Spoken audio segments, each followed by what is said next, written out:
Comme vous ne le savez peut-être pas, ce matin, il y a eu l'implication personnelle du ministre des Sports qui a eu à instruire le comité de gestion du stadium pour que le stadium de basketball qui n'est pas concerné par les travaux qui doivent être effectués puisse abriter les matchs de basketball.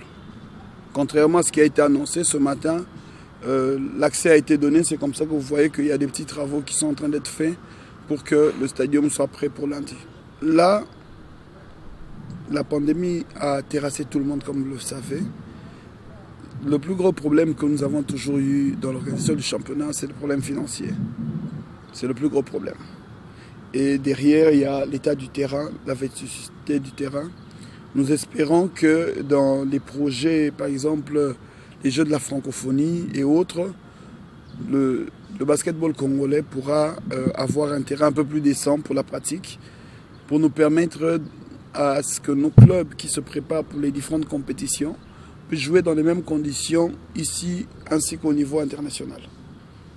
Donc nous avons deux problèmes, c'est l'état des terrains et puis les problèmes financiers. C'est les plus gros problèmes que nous avons.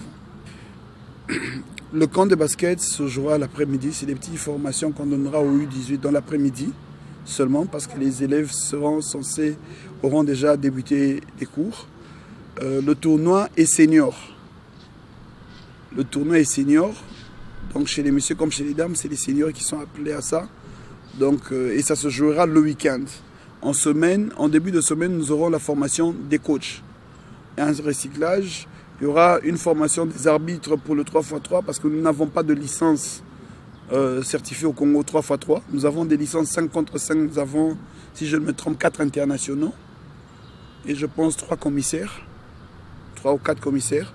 Mais en termes de licence arbitrage du 3x3, nous n'en avons pas. Voilà pourquoi nous avons opté avec nos partenaires de faire un recyclage sur nos arbitres de 55. Ceux qui vont réussir à ce test-là pourront avoir une licence 3 contre 3.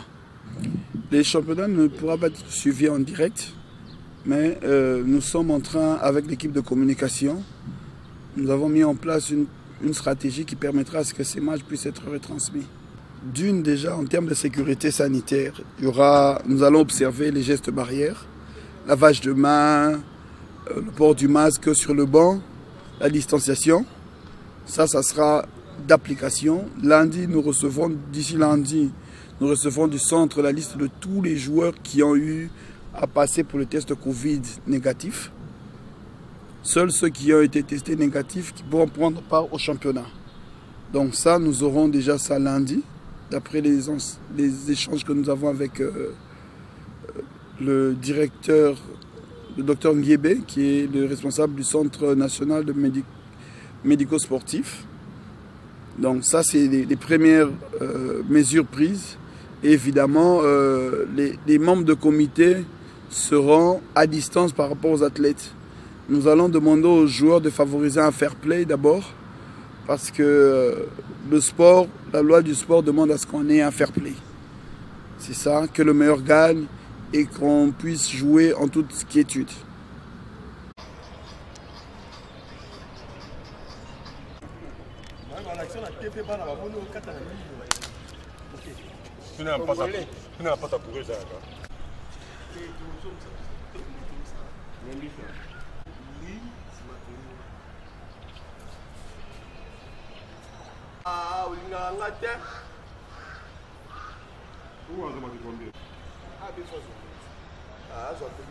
Impraticable, mais parce que tu as pour la corona.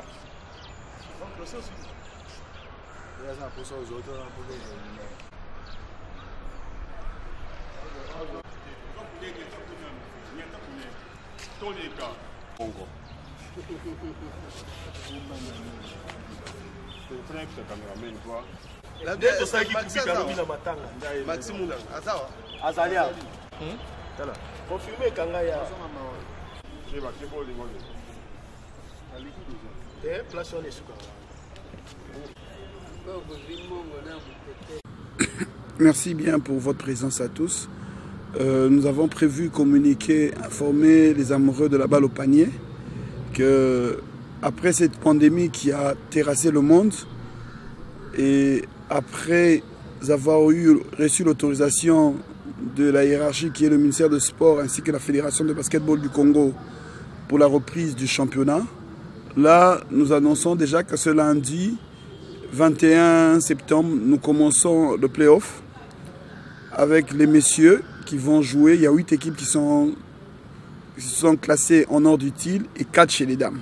Donc à partir de lundi, il y aura compétition à huis clos parce que nous devons observer les mesures barrières. Nous avons 4 clubs chez les messieurs qui vont s'affronter lundi dès 14 h. Espoir Foucache, Molokai, DCMP des Bonhommes. Et le mardi, il y a 4 autres, Terreur Don Bosco, CCM, SCTP.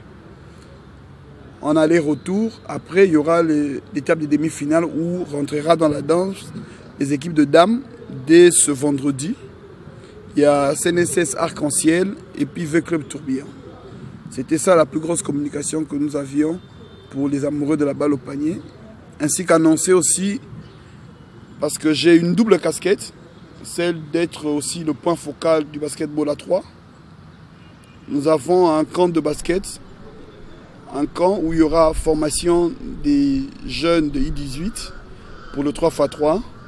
Il y aura formation des arbitres, un petit recyclage pour les coachs et les athlètes de l'équipe nationale de 3x3 parce que nous avons un partenariat avec la Fédération française par le truchement de Drills, qui a un groupe qui s'occupe de la promotion du 3x3 à travers le monde, qui va organiser un camp de basket ici du 15 au 18 octobre au Stadium de Martyrs. Donc après, il y aura un tournoi vendredi, samedi et dimanche pour lequel il y a un prix à gagner qui s'élève chez les messieurs, c'est 1 000 $ et chez les dames, c'est 1 000 $. Voilà la communication que j'avais.